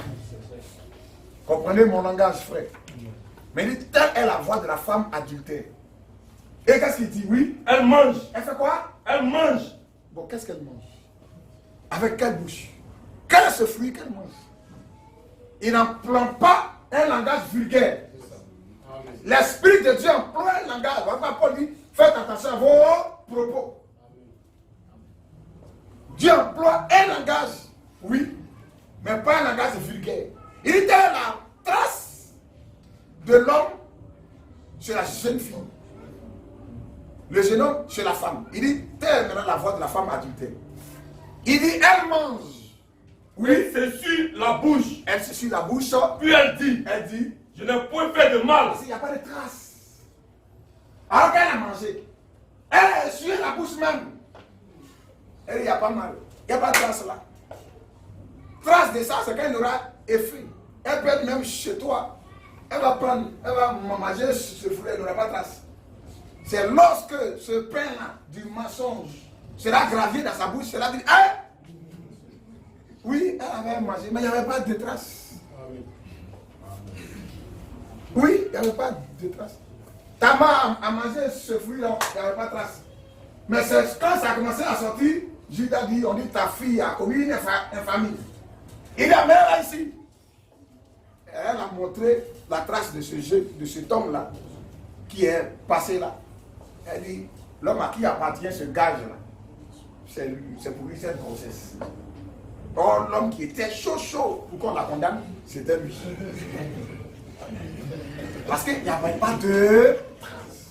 Il n'y a pas de traces là. Et c'est ce qui a été fait au jardin d'Éden. La femme a mangé. Quand le diable lui a présenté, elle a mangé. Elle a connu. Le diable est allé avec elle. Et le prophète a donné l'heure. On va lire ça. Pourquoi? Elle est appelée la mère de tous les vivants. Mais si tout le monde n'est pas fils de Dieu, et qu'il y a la sémence, la postérité, parce que Dieu dit, entre ta postérité et sa postérité, si elle est la mère de tous les vivants, de qui est qui? Maintenant, l'autre groupe là, comment ils ont fait pour entrer? Parce que la Bible dit, Adam a donné à sa femme le nom d'Ève, la mère de tous les vivants. Bon comme mauvais. La femme représente le champ où les deux semences, le blé et l'ivraie, sont sémés. La femme représente l'ivraie. C'est l'image parfaite de l'église visible. Où il y a le corps de Christ et il y a la religion dénominationnelle. Mais les deux sont sur le terrain. L'autre il a la Bible, l'autre il a la Bible.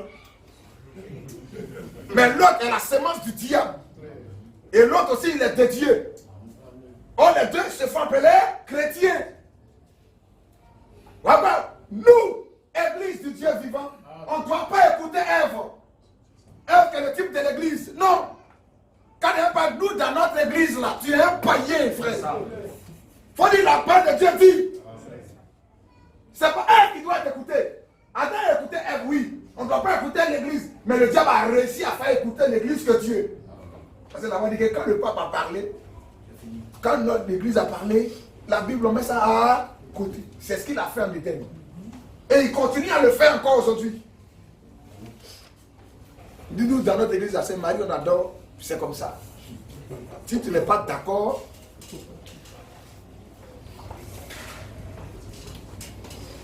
c'est la parole de Dieu qui doit être écoutée. Amen. Dieu bénisse sa parole, frère. Amen. On va lire la puissance de Dieu pour la transformation. Il y a eu deux semences en Éden. Caïn et Abel, les deux, un était de Dieu, un était du diable. Caïn n'est pas de Dieu. Caïn n'est pas d'Adam. Jamais. La puissance de Dieu pour la transformation. La transformation. Prêché le 11, 9e mois 65. Quand le prophète a dit ça, que Caïn et Abel, les deux ne sont pas de Dieu, que c'était des jumeaux. Et que l'un est du diable, un est de Dieu, un est d'Adam, un est du serpent. Il avait d'abord le verset 1 Jean 3, 12. Prépare ça. Il a dit comment une femme va être fécondée par deux garçons à la fois. Mais ça c'est impossible. Dieu dit non. Et Dieu a confirmé, il y a eu ce fait-là aux États-Unis. En France, il y a eu ce fait-là aussi, à Marseille. Je crois que Franck aussi a parlé de ça dans sa bouche. 1 Jean 3, 12, oui frère. 1 Jean 3, 12. Oui. Et ne pas ressembler à Caïn. Ne pas ressembler à Caïn. Qui était du malin. Qui était du malin. Oui. Et qui tua son frère. Il a tué Abel. Abel est son frère. Même ils sont sortis du même ventre. Mais lui, il a dit il est du malin. Il n'est pas d'Adam. Quand il dit cet enfant n'est pas de moi, il était du malin. Caïn est du malin, le rusé. Adam n'était pas un malin, frère. La Bible, le serpent était le plus rusé, le plus astucieux, le plus malin. Adam n'était pas un rusé, il n'était pas un malin, frère. Et pourquoi le tua-t-il? La Bible dit, il n'est pas ressemblé à Caïn qui était du malin. Après, on prend postérité d'Adam, Genèse 5. Caïn a tué Abel. Si on fait la postérité, normalement, on doit commencer par Caïn, s'il était d'Adam. Mais dans la postérité d'Adam, généalogie d'Adam, Genèse 5. On dit, Dieu a fait un fils à son image, à sa ressemblance. Il lui donne le nom d'Adam. Et on dit, Adam encore engendré un fils. Lisons, frère. Genèse 5, à partir du verset 1er. Oui. Voici le livre de la postérité d'Adam. Voici le livre de la postérité d'Adam, oui. Lorsque Dieu créa l'homme. Lorsque Dieu créa l'homme, oui. Il le fit à la ressemblance de Dieu. Il le fit à la ressemblance de Dieu, oui. Il créa l'homme et la femme. Il créa l'homme et la femme. Il les bénit. Dieu les bénit. Et il les appela du nom d'homme. Dieu les appela du nom d'homme. Lorsqu'il fut créé. Lorsqu'ils ont été créés, oui. Adam, âgé de 130 ans. Adam, âgé de 130 ans. Engendra un fils à sa ressemblance. Adam, âgé de 130 ans. Engendra un fils à sa ressemblance. Regardez le mot. Engendra un fils à sa ressemblance. Selon son image. Dieu fit l'homme à son image et à sa ressemblance. Adam aussi, âgé de 130 ans, engendra un fils à son image et à sa ressemblance. Bon, Caïn a tué Abel. On parle de la postérité, donc descendance d'Adam. Postérité, c'est quoi? C'est descendance. Voici le livre de la descendance d'Adam. Donc, si Abel est mort, on doit commencer par qui? Adam et Caïn. S'il est d'Adam, on va lire le livre de la postérité, descendance. Quelqu'un fait, c'est-à-dire que son testament. Et parmi les enfants, là, il y a un qui a grandi ici, à la maison aussi. Mais on regarde dans le testament, il n'y a pas son nom dedans. C'est un bâtard. Donc le monsieur sait que lui là, c'est pas son fils. Et l'Esprit de Dieu sait que Caïn n'est pas d'Adam. Et dans la postérité d'Adam, on met la lignée. Et il n'y a pas le nom de Caïn. Est-ce que Dieu s'est trompé, frère? Allons-y, oui. Adam, âgé de 130 ans. Adam, âgé de 130 ans. Engendra un fils à sa ressemblance. À sa ressemblance. Selon son image. Selon son image. Et lui donna le nom de Seth. Mais où est Caïn? Seth est venu en troisième position. C'est ça. C'est qu'ils ont tué Abel que Seth est venu. On va commencer d'abord par Caïn. Mais on ne dit pas le nom de Caïn. On dit la journée fait à son image, à ressemblance, et on dit 7. Mais Caïn n'est pas d'Adam. Jamais. La Bible n'a jamais présenté Caïn comme étant le premier livre de la postérité, frère. Livre de la postérité de quelqu'un, sa descendance. Caïn va dire où? Il ne peut pas être de Dieu. Caïn, c'est un rebelle. Un homme qui dit à Dieu, Dieu dit, mais qu'est-ce que tu as dit? Je ne sais pas. Suis-je le gardien de mon frère? Regarde comment il parle à Dieu, frère. Regarde comment il parle à Dieu. Il s'est jeté sur Abel. En une fraction de seconde, il a prié, le gars. C'était une bête. Il n'a pas le germe d'un fils de Dieu. Un fils de Dieu, c'est la colombe, frère. C'est un agneau. C'est comme ça le Saint-Esprit est présenté. Donc si toi, tu as ces germes-là aussi, la même vie va se manifester en toi. Quand le prophète a dit que Adam, Caïn et Abel étaient des jumeaux, un était d'Adam, l'autre était du malin. Il a donné le verset d'abord, 1 Jean 3, 12. Il dit, prenez Genèse 5, postérité d'Adam. Pourquoi il n'y a pas Caïn là? Les gens aussi ne peuvent pas répondre, ils sont bloqués. Dieu a oublié Caïn. Vous voyez, frère? Et pour montrer que les deux semences étaient là, la Bible est postérité d'Adam à part, Genèse 5, et Genèse 4, postérité de Caïn à part. Oh, normalement, il doit y avoir une seule généalogie. Un seul arbre. Il ne peut pas avoir deux. Pourquoi même postérité de Caïn à part? Lui, ses enfants ont dit, eux là, c'était des scientifiques. La Bible les présente, les Tubal, Caïn, tout cela. Maintenant, dans Genèse 5, on met le groupe d'Adam à part.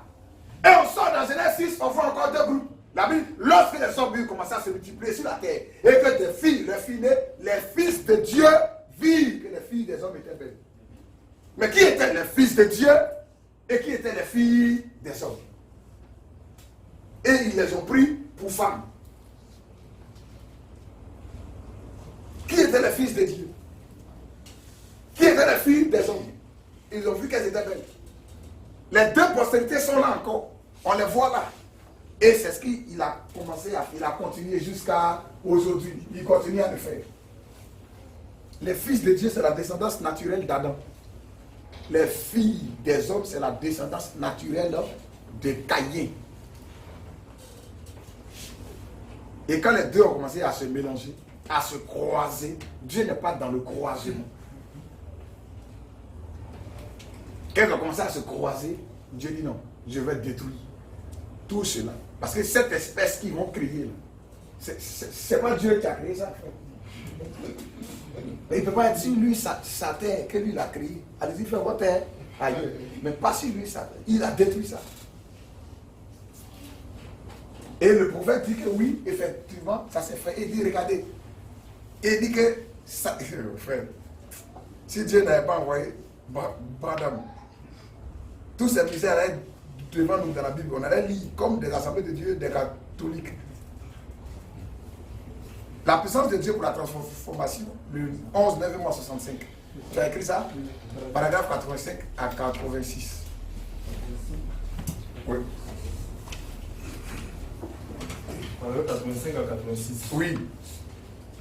Il ne la connut plus. Oui. Adam connut sa femme. Oui. Et elle enfanta Caïn. Regardez un peu. La Bible dit, lorsqu'ils ont mangé, ils connurent qu'ils étaient nus. Ayant cousu des feuilles de figuier sans fille des ceintures. Dieu vient, il dit à la femme, pourquoi as-tu fait cela? D'abord il dit, Adam, où es-tu? Il dit, j'ai eu peur, je me suis caché. Vous voyez l'homme, quand il est dans un mauvais position avec Dieu, au lieu d'aller devant Dieu pour se poser, lui, il fuit Dieu. C'est l'amour, ce n'est pas une bonne attitude. Quand tu sais que tu n'es pas dans une bonne position avec Dieu, va devant lui, ne fuis pas. Va à sa présence dans l'humilité et procède-toi. Il ne faut pas faire comme Adam, tu allais te cacher, puis on ne se cache pas de Dieu. Mais Dieu allait à sa rencontre, parce que c'est son enfant. Il ne va pas le laisser, il allait le chercher. Oui frère, allons-y. Il ne la connut plus. Adam connut sa femme. Oui. Et elle enfanta Caïn. Maintenant Dieu, regardez Dieu. Quand Dieu donne la malédiction, Il dit, pourquoi tu as fait cela? Elle dit, le serpent m'a séduit. Vous connaissez bien le mot séduit. Exode 22. Si un homme séduit une vierge qui n'est point fiancée et qu'il a couché avec elle, il m'a séduit et j'en ai mangé. Pour manger pomme, on ne peut pas séduire la femme. Quel est ce fruit-là qui a rapport à, il faut que tu sois séduit? Non, frère. Vous savez de quoi il est question. Dieu dit à la femme, tes désirs se tourneront vers ton mari. Or, dans Genèse 18, lorsqu'il est venu dire que Sarah aurait un fils, elle dit, maintenant que je suis vieille, aurais-je encore des désirs? En disant à Ève, tes désirs se tourneront vers ton mari. Ça veut dire qu'au départ, ces désirs-là ne sont pas allés vers son mari. Quand il parle de désirs, vous savez de quoi il est question. Dans Deutéronome 21, lorsque tu iras à la guerre contre tes ennemis et que tu vas voir des captifs, quelqu'un a brassé ça un jour, parce qu'il a pris la femme de... Bon, bref. Il dit que, mais il a dit, lorsque tu vas voir parmi les captifs une femme belle de figure, et il a dit, tu auras le désir de la prendre pour femme. Donc quand la Bible parle de désir, c'est un rapport avec quelque chose. Tes désirs se tourneront vers ton mari. Au départ, ça ne s'est pas tourné vers lui. Maintenant, Dieu vient, si c'était pomme, il avait mangé naturel, alors que c'est même pas écrit pomme. Normalement, Dieu, il devait peut-être dire, bon, comme c'est dans ta bouche, tu as mangé, soit tu as carie, vous-même, tu auras boîte. Vous-même, la toux va te prendre. Mais la Bible dit, ils ont mangé, c'est des feuilles de figuier qu'ils font, et ils font des ceintures. Ils couvrent quelque chose. Ils couvrent quelque chose.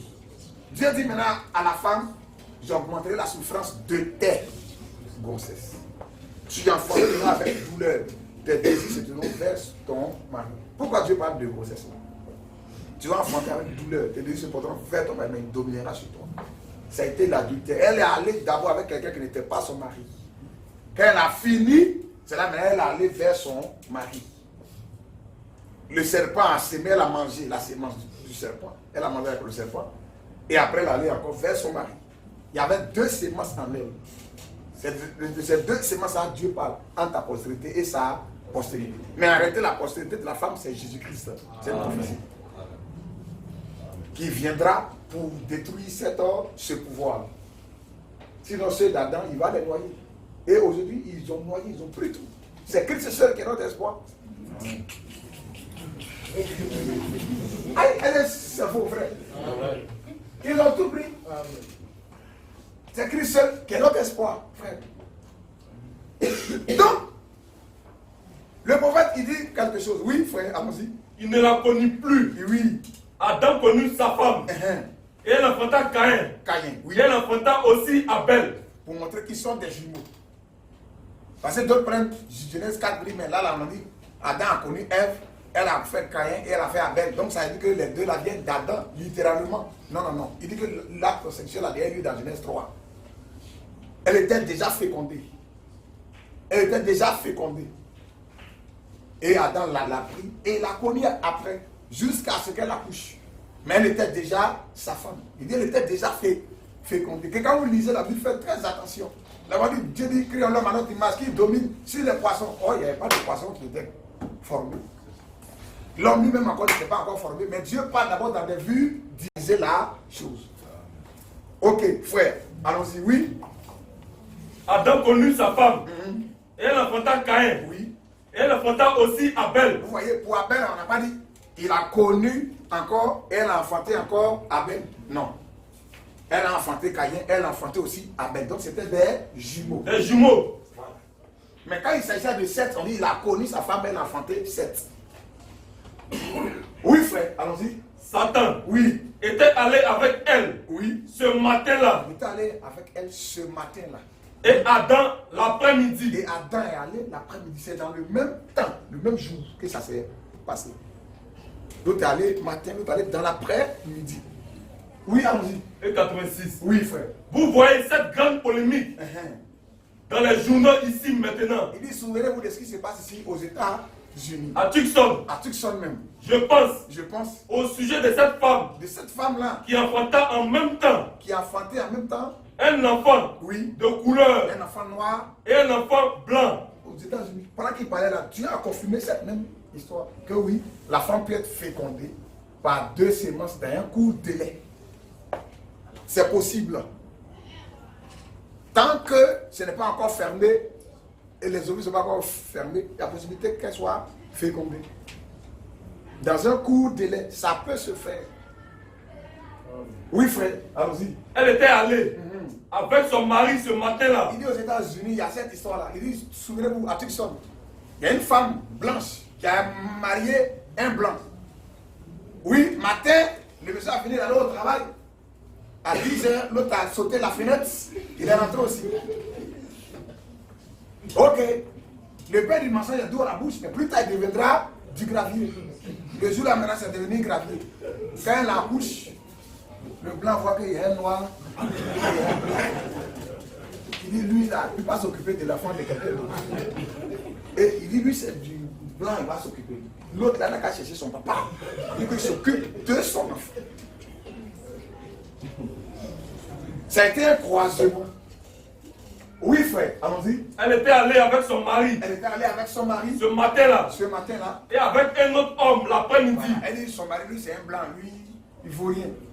Mais lui, noir à lui, en tout cas. Et c'est dans ça, elle s'est mise. Et ça l'a rattrapé. Oui, frère, allons-y. L'homme blanc a dit. L'homme blanc a dit. Qu'il ne prendrait soin oui. de son propre enfant. C'est ce que le blanc a dit, je ne peux pas m'occuper de l'enfant de quelqu'un d'autre. Moi, je suis blanc, mon enfant doit être blanc. Je ne peux pas m'occuper. Il a pris son enfant.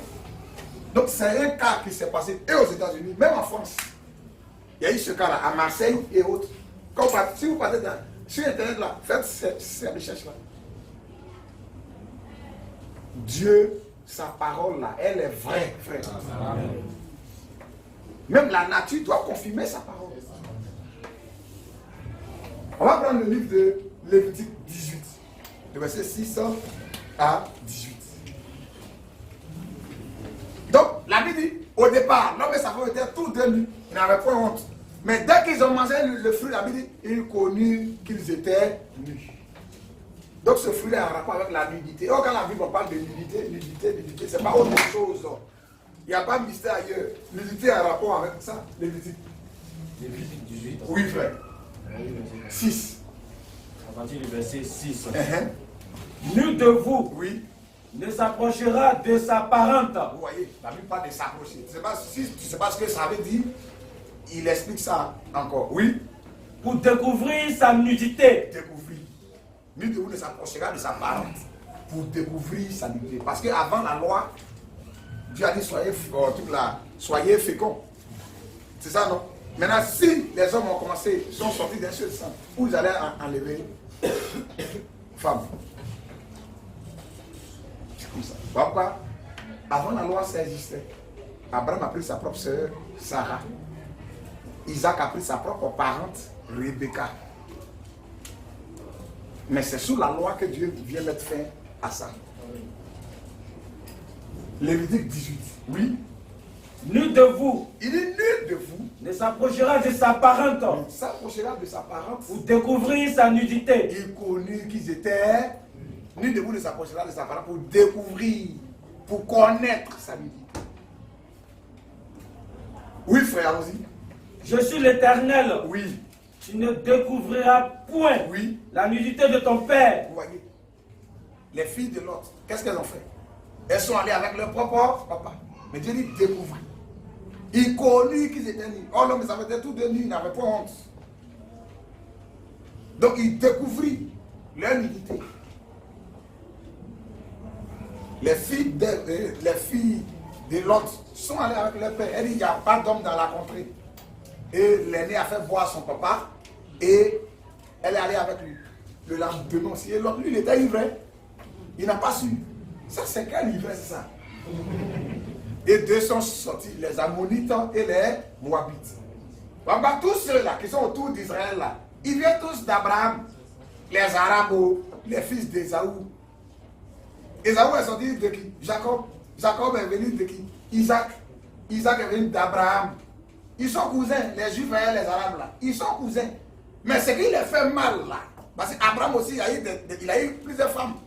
des concubines après la mort de Sarah dans Genèse 25. Avant ça, il y avait Ismaël. Héritage de coin là. C'est à Isaac que Dieu a donné ça. Donc voilà le problème entre eux. Nous tous c'est notre grand-père. Mais pourquoi tout ça là? C'est pour lui la seule, Isaac. Parce que le problème, oh c'est Dieu qui a parlé, frère. Si Dieu a parlé, dit ça t'appartient, tu saisis ce que Dieu t'a dit et tu combats. Amen.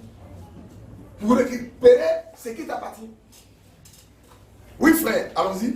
Tu ne découvriras point la nudité de ton père. De ton père. Ni la nudité de ta mère. De ta mère, oui. C'est ta mère, 2 points. Oui. Tu ne découvriras point sa nudité. Tu ne découvriras point ça. Donc découvrir, nudité. Là, vous avez été nus. Il connaît qu'ils étaient nus. Nudité. C'est un rapport avec ça. Découvrir point nudité. Dieu emploie un langage simple, mais codé, frère. Oui, allons-y. Tu ne découvriras point oui. La nudité de la femme de ton père. Celui de Corinthe, là, il a fait. Il a fait dans le livre de Corinthe. Et Paul l'a livré à Satan. Pour que Dieu n'a qu'à le tuer. Parce que ses frères de l'assemblée ont commencé à l'encourager dans ça. Ils ont pris la vie des Corinthiens, cette vie grecque païenne là, pour l'introduire dans l'église.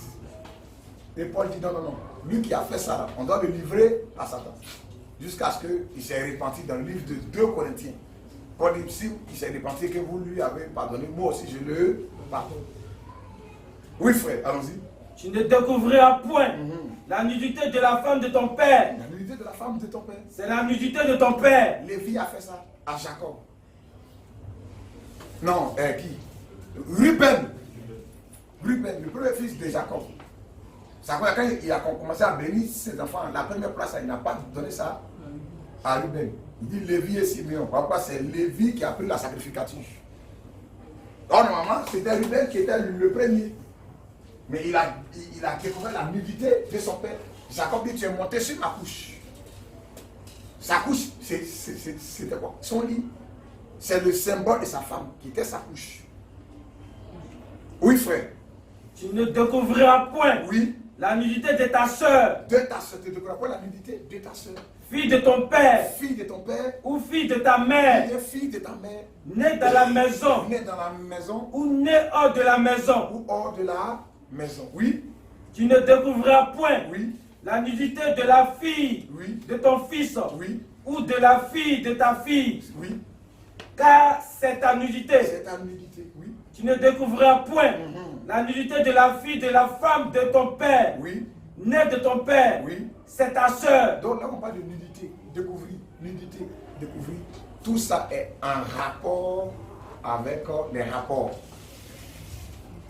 Pourquoi la Bible dit, au départ ils étaient nus, ils n'en avaient point honte, ils étaient nus. Mais la nudité, ils ne savaient pas ce que c'était. Jusqu'à ce qu'eux-mêmes découvrent la nudité. Après avoir mangé le fruit. Dieu bénit sa parole. Amen. Donc, bien aimés frères, je pense que l'essentiel a été dit. L'essentiel a été dit. Voici ce qui s'est passé au jardin d'Éden. Il y a eu la sémence du serpent qui a été sémée pour avoir une postérité. Mais tout ça, c'est la souveraineté de Dieu.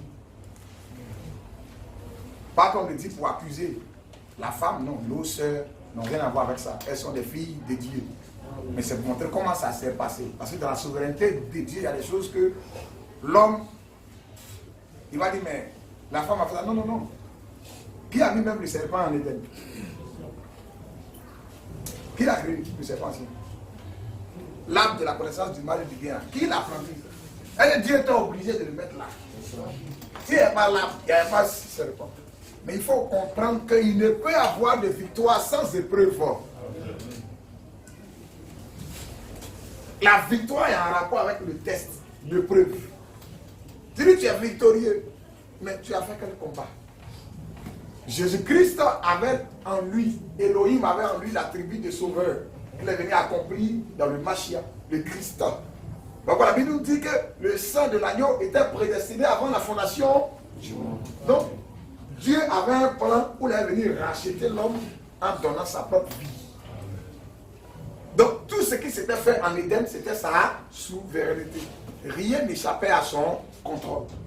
Il savait tout dans sa souveraineté. Il savait que l'homme allait manger. Et la mort allait être introduite. Avant même que le monde ne soit créé, il a fait un plan pour un jour venir racheter l'homme. S'il ne savait pas que l'homme allait manger et succomber, il n'allait jamais fait un plan pour dire qu'il allait venir un jour racheter l'homme. Quand la Bible dit que Christ a été immolé avant la fondation du monde, il n'y avait pas ça au ciel. Non, non, non. En d'autres termes, le plan du rachat, ce ministère-là, ce travail-là, il a déjà préparé ça. Il viendrait, tant que je vais venir racheter l'homme, en versant mon sang. Ça veut dire qu'il savait déjà que quelque chose allait se passer en Éden. Le premier test, le premier Adam a échoué. Mais le deuxième test, le second Adam l'a réussi. Il n'a pas péché. Matthieu 4, il a été tenté par le diable. Il n'a pas péché. C'est lui, le véritable Adam. L'autre là était le premier Adam. L'autre est le second. Christ. En lui, Dieu crée de nouveau. Il a réussi le test. Voilà pourquoi le diable est allé vers la femme. Le prophète dit que pourquoi même aller vers la femme encore? Si c'est vrai que la femme est faible. Elle n'était pas le produit originel de la création. Elle est un produit dérivé. Il savait qu'elle pouvait tomber bas. Oui, frère. Quand on voit des femmes qui se promènent nuit aujourd'hui, c'est la bassesse. C'est la bassesse. C'est la femme qui peut faire ça. Chien ne peut pas faire ça. Jamais. Impossible. Quand elle s'habille dans la chambre, elle ferme la porte. Quand elle s'habille, pourquoi tu fermes la porte? Quand elle là, elle ferme, ouvre. Ta maison même là, ça n'a qu'à être ouverte. Voilà. Parce que tu n'as rien caché. Après, il a expliqué que l'être qui pourrait tomber bas, c'est la femme. Il dit, regardez, parmi tous même les animaux, l'autre là est le produit naturel. Dieu a créé le mâle à part, la femelle à part. Mais il n'y a que dans l'homme seul, dans le cas de l'homme seul qu'il a fait l'homme. Et à partir de l'homme maintenant, il fait la femme. Il dit, c'est un produit dérivé. C'est comme ça. La femme est faible.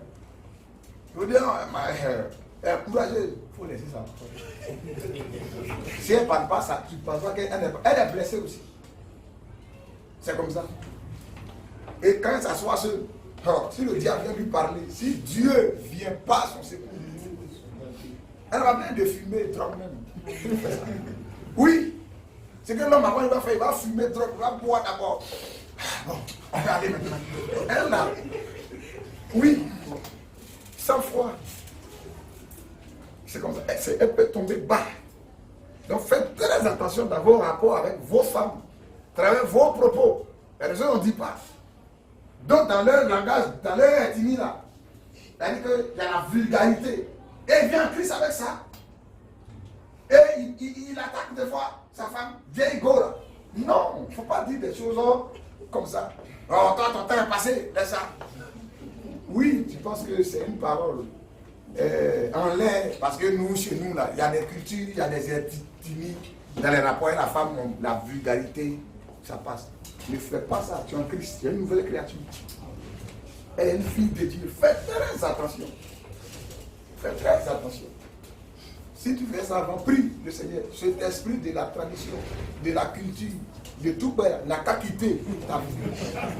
Il n'a qu'à quitter ta vie. Et d'autres, pour eux, c'est pas un tabou. Hein? Et ils sont assis comme ça, ils parlent, c'est grossièreté, tout et tout là. Voilà. Ne dis pas ça à ton épouse. Dieu bénit sa parole, frère. Amen.